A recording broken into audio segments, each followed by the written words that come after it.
Mga gawain o pamahiin sa araw ng mga patay.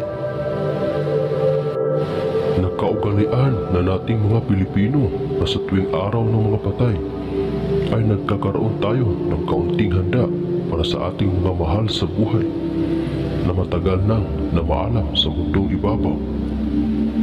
Kahit sila ay wala na, maganda pa rin alalahanin natin sila kahit sa araw langmang iyon.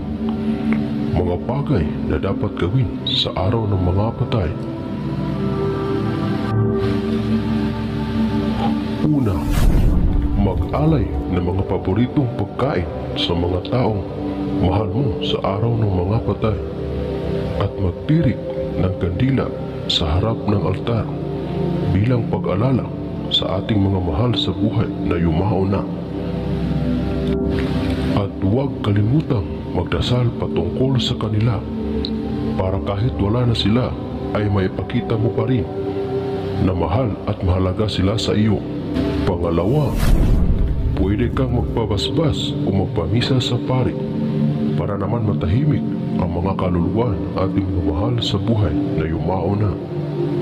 Pangatlo, magandang linisin ang kanilang mga puntod sa araw ng mga patay bilang pag-alala sa kanila at magandang pinturahan para kahit papano naman ay medyo maganda ang kanilang puntod.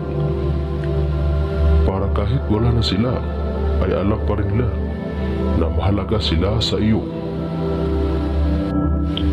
Pang-apat, sa araw ng mga patay ay magandang bisitahin ang kanilang puntod at mag-alay ng bulaklak, kandila at dasal. Yung iba ginawang reunion na nila iyon. Magdadala sila ng mga makakain upang doon sila magsalo-salo sa sementeryo o sa puntod ng kanilang mga mahal sa buhay.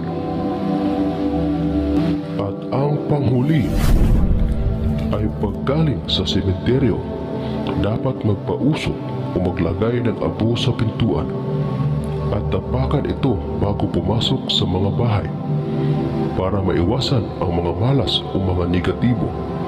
At pwede rin pagkagaling sa sementeryo, maligo na may kaunting asin bago pumasok sa bahay para naman walang malas na makakapit at hindi ito maipasok sa bahay.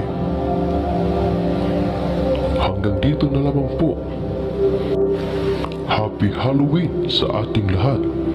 Sana ay may natutunan kayo sa video na ito. Maraming salamat sa ating lahat. Yan po ang pamahiin sa araw ng mga patay.